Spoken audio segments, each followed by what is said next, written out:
Boa noite. No entrevista coletiva desta semana, vamos falar sobre habitação. Segundo um levantamento da Fundação Getúlio Vargas, com base no IBGE de 2015, o Brasil tem um déficit de 7,7 milhões de moradias. Para comentar esse assunto, recebemos a diretora executiva da Alpop, Lilian Veltman. Muito boa noite, Lilian. Boa noite, Marcos. Boa noite, ouvinte. E a gente aqui completando também a nossa bancada, Tiago Prudente, para quem eu já passo a palavra. Boa noite, Tiago. Boa noite, Marcos. Boa noite, Lilian. E eu começo fazendo essa pergunta sobre habitação, né? Quando a gente vai falar de habitação, se fala sobre déficit habitacional, né? Em Campinas nós temos um déficit de 35 mil casas, né? De pessoas que precisariam, né, ter uma casa para morar.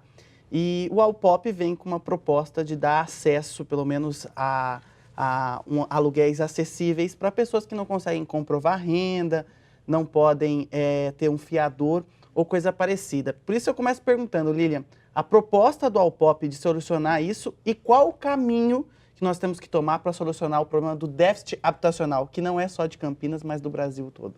Esse problema é seríssimo, então o Alpop é uma das muitas iniciativas. O que ele tem de diferencial é que é uma iniciativa privada, né? Porque esse é um problema seríssimo do país, que tem uma cultura de propriedade como solução habitacional. Então, durante muitos anos, todas as políticas públicas para a solução de dar qualidade de moradia foram voltadas a dar a compra, a propriedade. E isso difere de muitos países. Na Alemanha, por exemplo, 89% das moradias são de aluguel.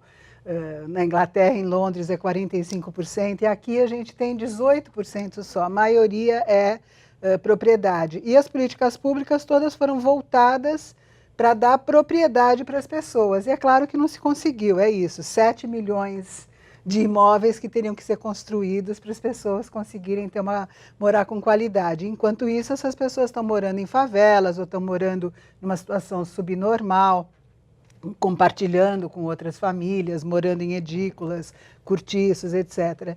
E a Alpop é uma iniciativa privada que visa, que entende que o aluguel pode ser uma solução de moradia, enquanto a pessoa não compra, ou definitiva na vida, que atende essa situação das pessoas que têm que morar em um lugar por um período da vida, em outro, e que você pode morar com qualidade alugando, mas para isso a gente flexibiliza a comprovação de renda, então as pessoas podem ter o nome sujo no Serasa, no SPC, podem não ter comprovante de renda, que quem vai garantir o pagamento é a Alpop, né? Mas essa é uma das muitas iniciativas para solucionar o déficit, que é imenso, né?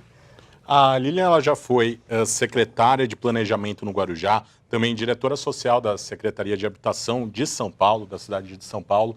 Então, ainda pensando, né, nessas políticas públicas, você disse para nós que não é o caminho ideal a propriedade, né, que seria o modelo do Minha Casa Minha Vida, da Coab também é esse modelo. Qual que seria, então, o modelo ideal para tentar solucionar um programa social de um governo para tentar solucionar esse problema?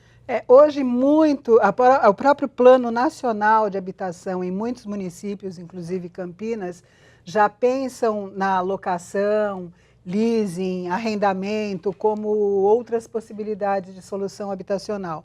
Mas, sem dúvida, um dos projetos mais interessantes que eu vejo é quando você envolve a iniciativa privada para construir habitação popular, não para construir para o poder público. Então, não é o poder público que tem que adquirir os imóveis construídos, populares, para ele poder ceder para as famílias. O caminho seria a iniciativa privada ter subsídios para construir imóveis voltados à locação popular.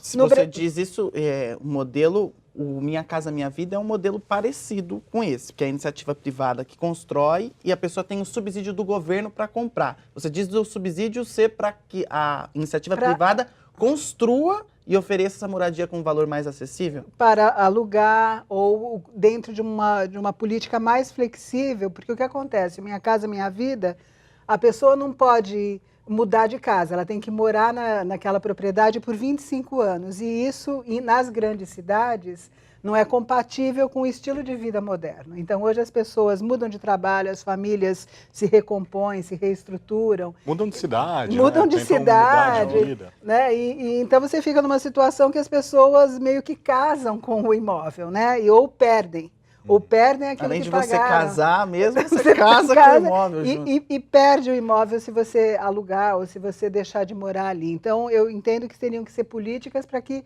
a própria iniciativa privada construísse e alugasse ou destinasse para a locação.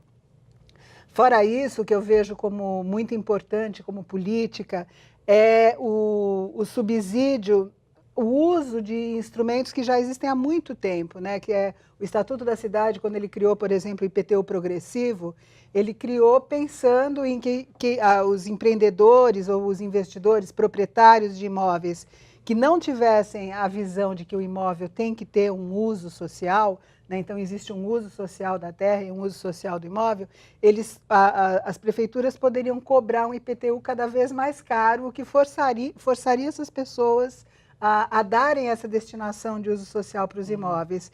E poucas prefeituras, na verdade, depois de tantos anos que já existe o Estatuto da Cidade, agora você percebe várias iniciativas nesse sentido e começa a se adotar esse tipo de política que força o que você tem de metros construídos a serem de fato utilizados com uma destinação social, né?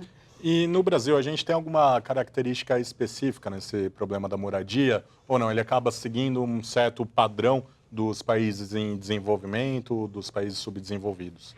A gente tem uma situação específica, claro, a questão da favelização, etc., ela é comum a todos os países pobres ou em desenvolvimento, né? E principalmente nessa periferia das metrópoles. Então, quase todas as cidades, as metrópoles têm franjas de subhabitação.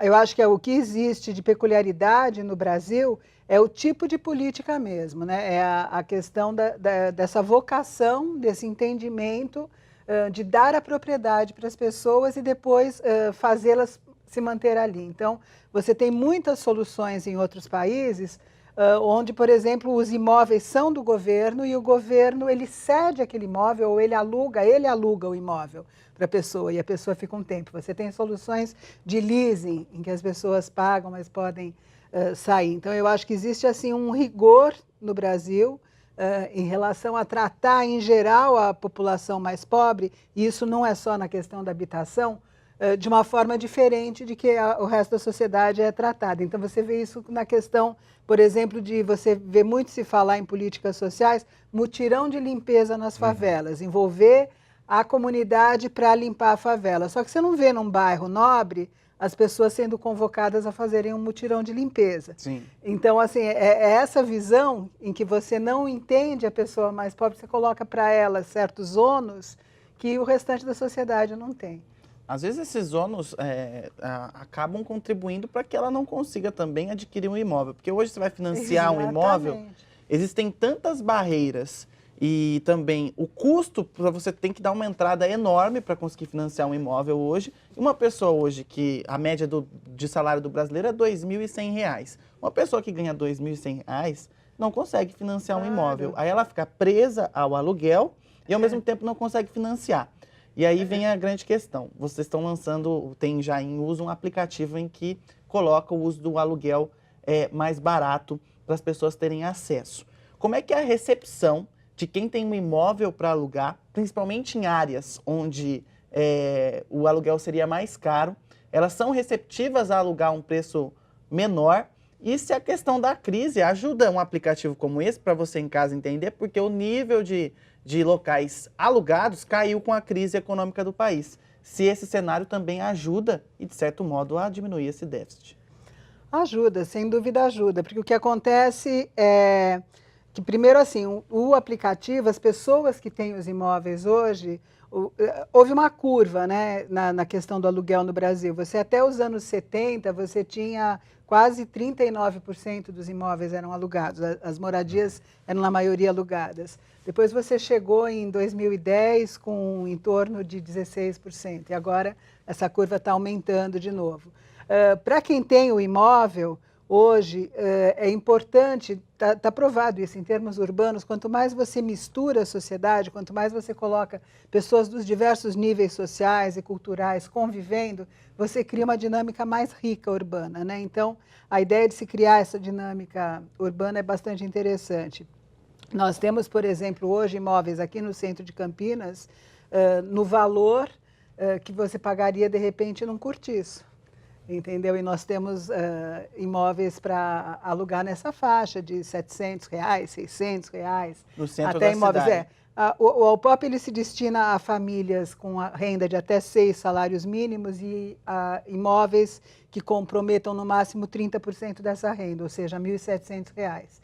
Então, a gente atua com imóveis até R$1.700, garantindo o pagamento para o proprietário e garantindo para a pessoa que ela não vai ter o crédito cortado porque ela está com o nome sujo ou não tem comprovação de renda. A gente faz um outro tipo de avaliação, que é uma avaliação da credibilidade daquela pessoa, né? Então, é um outro tipo de estudo, foi customizado especificamente em função da experiência social das pessoas que estão envolvidas por trás do Alpop, né?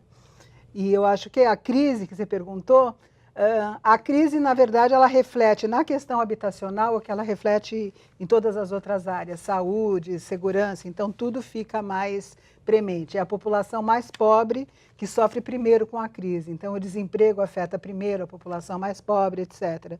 E aí, mais ainda, surge, hoje a gente tem 43% dos brasileiros não estão em emprego formal, eles são trabalhadores informais. Então, como que você vai comprovar a renda para um aluguel se você não está no trabalho formal? Você não tem a CLT, né? Não tem a CLT, etc. Então, por isso, como negócio, assim, esse pessoal converge para soluções como a nossa. Ok, nós estamos recebendo a Lilian Veltman, ela é diretora executiva da Alpop. A gente está falando sobre o problema habitacional aqui no Brasil. No próximo bloco a gente vai retomar esse assunto e também falar um pouquinho sobre o planejamento das cidades. A entrevista coletiva volta daqui a pouco.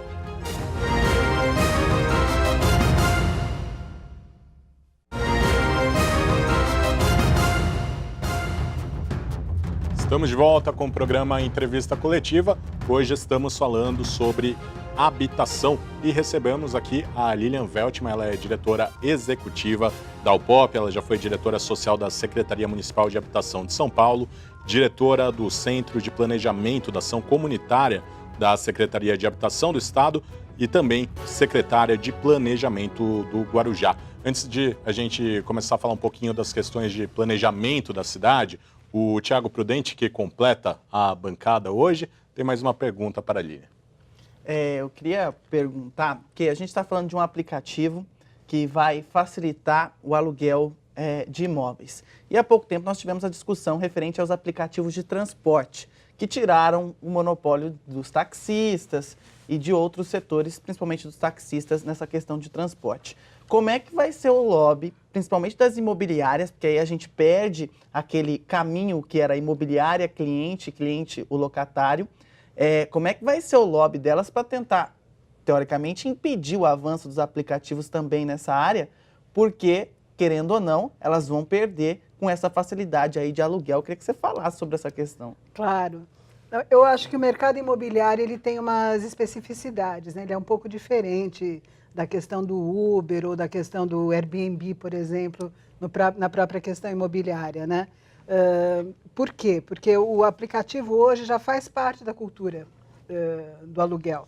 Então, hoje em dia, o Zap Imóveis, por exemplo, tem 3 milhões de usuários por mês, né? Uma quantidade, assim, um fluxo de pessoas muito grande. Então, já se procura o imóvel normalmente por aplicativo.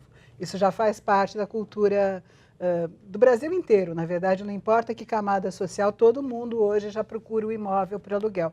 E no mercado imobiliário também existe a questão das parcerias entre imobiliárias, é muito comum.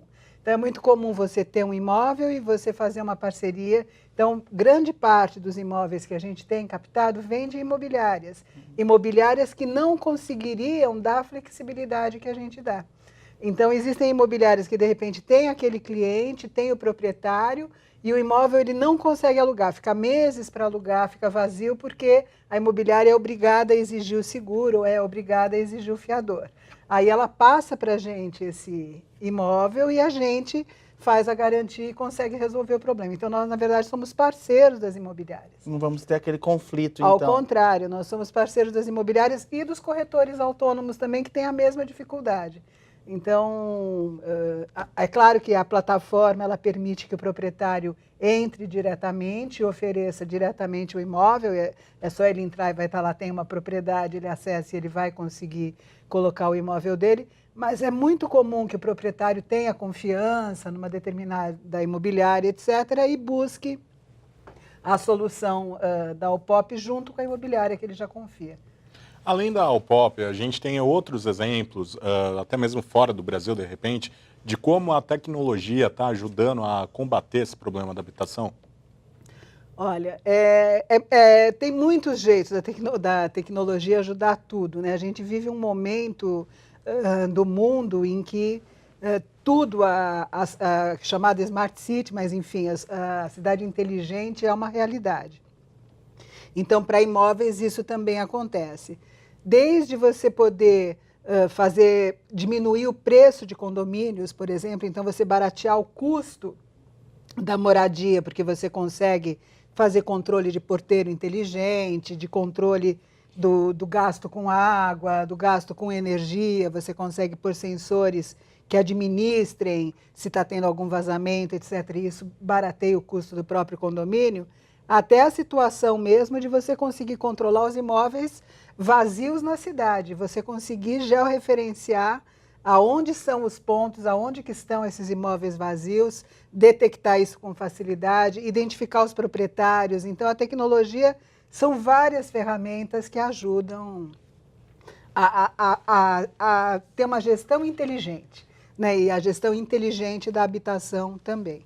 Falando nessa questão de planejamento, Lilian, quando a cidade é pensada, teoricamente ela é toda estruturada para atender a todo mundo que vive nela da melhor maneira possível. Mas nós temos problemas, como você disse, a favelização em muitos pontos das grandes metrópoles. E na questão da habitação, do déficit habitacional, nós temos aí então a questão principalmente das invasões de terra, não só do movimento sem terra, que é destinado ao campo, nós temos inclusive uma invasão aqui em Valinhos, do movimento sem terra, mas do movimento sem teto também dentro das cidades, principalmente em prédios abandonados. Nós tivemos aquele incidente em São Paulo, onde o prédio desabou.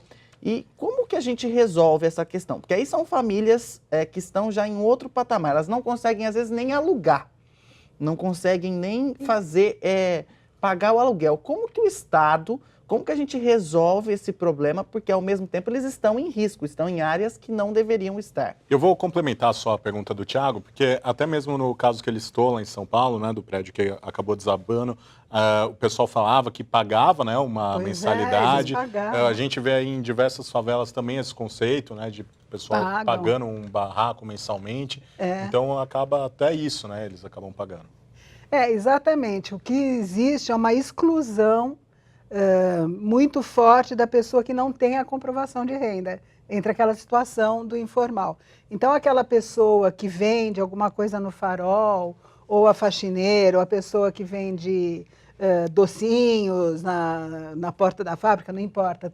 Todos esses trabalhadores que não conseguem comprovar renda, eles acabam pagando numa favela ou num cortiço, ou numa situação como aquele prédio invadido em São Paulo, muitas vezes para os movimentos de moradia, eles acabam pagando um valor que eles poderiam estar pagando num aluguel, se eles tivessem a condição de ter acesso ao mercado formal. Então, é justamente esse o problema, porque são raríssimos, é uma minoria da população que forma uma favela nova.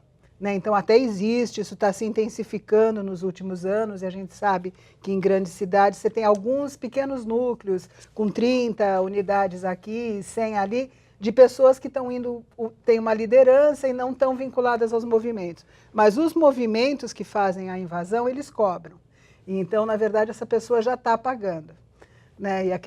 E está pagando porque ela não tem acesso, porque ela é uma excluída. né? Então, eu acho que a grande questão e o que tem que ser trabalhado é mudar o jeito de se enxergar a população pobre, é mostrar que não é porque a pessoa não tem a comprovação que ela não tem a confiança da sociedade. A sociedade tem que confiar na população de mais baixa renda. Eu acho que essa é a grande mudança. Lilian, a gente tem aí se aproximando, né, uma eleição presidencial e a gente parece que essa questão, né, de habitação fica um pouquinho fora do foco dos políticos. Nesse momento fala-se muito em corrupção, combate à corrupção, e perde um pouco o foco de outros problemas que a gente tem. Outra questão também é encarar, né, um planejamento socioambiental, né, do Brasil. E, então, tem alguma chance da gente ter alguma expectativa de que nessas eleições a gente tenha esses assuntos sendo debatidos? Olha, isso é importantíssimo. Eu acho que a gente acaba falando muito, e é muito pertinente falar sobre a questão das minorias, etc., mas às vezes isso puxa o foco do debate eleitoral para outras questões que talvez sejam mais prementes mesmo, mais urgentes. Eu acho que a questão econômica ela é muito forte e ela envolve a questão habitacional, e eu acho que a gente tem muitas leis e deveria se falar um pouco sobre isso, sobre se elas vão ser aplicadas, como vão ser aplicadas. Então, recentemente foi feita uma nova legislação de regularização fundiária. A gente sabe que um dos problemas que a gente tem de áreas que se favelizam são áreas que foram invadidas ou que foram loteadas e não conseguem a regularização, e então você cria um círculo vicioso de uma população mais pobre ocupando essas áreas. Então, a regularização fundiária devia ser discutida. Essa questão das políticas de como atender a mobilidade das pessoas e não fazê-las permanecerem para sempre no imóvel, como que isso vai ser discutido, como que isso vai ser pensado. Dentro ainda da questão da habitação, você pensar em iniciativas que permitam que o próprio proprietário das áreas invadidas consiga fazer acordo com as famílias e regularizar e criar loteamentos. Então, isso não existe hoje. Sempre você tem que ter o poder público envolvido e as coisas ficam muito lentas, as invasões crescem e se perde o controle. Então, assim, você tem uma ampla discussão para ser feita, fora a questão que é da exclusão mesmo territorial, né? Então, assim, quais as políticas que, ao invés de você ir sempre jogando a população mais pobre para a periferia, quais as políticas de inclusão, de fazer com que a população que precisa, né? Em vez de isolar, você traga para as áreas onde existe já infraestrutura instalada e você consiga, com isso, criar realmente uma cidade onde as pessoas estejam todas tendo as mesmas oportunidades. Então, urbanas, inclusive, né? E eu acho que essa discussão, ela só pode ser chamada pela imprensa. Na verdade, está na mão de vocês. Entendeu? Eu acho que vocês Obrigado, têm que trazer por mais uma isso. responsabilidade para nós. Nessa eleição que vem à frente, que vai ser uma eleição aí ainda que uma incógnita pela frente, mas eu queria perguntar para você o seguinte: a gente tem uma legislação, e sempre se fala isso no Brasil, que há muita legislação, que há tudo no papel, mas que isso às vezes não sai. Você que já esteve do outro lado também, como gestora no Estado, eu queria saber, essa legislação, qual a dificuldade dela ser executada e por que os centros das cidades, o poder público não pensa em utilizar os centros das cidades que estão virando um vazio urbano, porque não tem mais gente morando lá. Por que que não é utilizado o centro da cidade? Isso é um fenômeno grande no país, né? Isso aconteceu em Salvador há muitos anos atrás. A gente teve a revitalização do Pelourinho, foi um projeto muito interessante, eu pude acompanhar. E na época era isso, Pelourinho era abandonado, era uma área de risco, isso é muito comum em muitos lugares. A revitalização, que é o caso da Cracolândia, em São Paulo, etc. Então, quando se fala em revitalizar, tem que se pensar justamente nisso, em você conseguir mesclar moradia com comércio, com trabalho, com acesso, enfim, com qualidade de vida. E para isso você tem que ter um pacto social. Né? E esse pacto social, o poder público tem que ser o agente que traz. E, infelizmente, no Brasil, o poder público não tem crédito.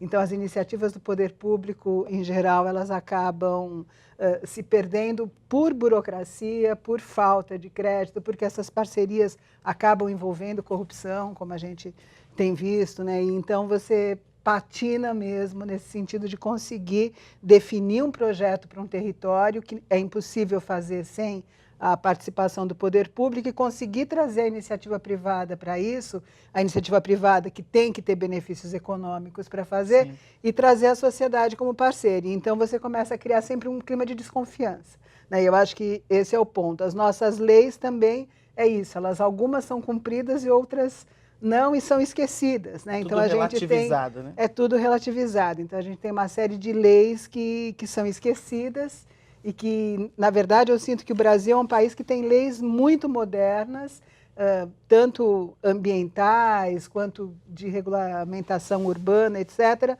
mas que não consegue executar. E que então você fica com processos morosos de muitos anos, décadas às vezes, e é o que eu falei, aí enquanto isso aquela área vai se deteriorando completamente, você fica tendo assim, enfim, as favelas crescendo até se tornar um problema inviável, como é o caso aqui em Campinas, da área vizinha de Viracopos, que a gente sabe há quantos anos que se discute a desfavelização daquela área. Hoje em dia você tem um problema seríssimo. Você tem milhares de famílias, você tem famílias que estão há décadas ali, as raízes estão ali, a área relativamente urbanizada, sim, já recebeu luz, já recebeu energia, tudo. Então, aí depois, como você transforma tudo isso? Para onde você leva? Então, eu acho que o problema é esse. Por que tantos anos para essa solução? Ok, a gente recebeu nessa semana, numa entrevista coletiva, a Lilian Veltman, ela que é diretora executiva da UPOP. Lilian, muito obrigado pela sua presença. Imagina, obrigada a vocês, obrigada pela paciência de me ouvir, eu falo muito, né? Mas é que é um assunto, imagina, que eu sou fascinada. Obrigada. E também agradeço a presença de Thiago Prudente, muito obrigado. Obrigado, Marcos, Lilian, e para você de casa aí, uma boa semana. Uma excelente semana a todos, até a próxima.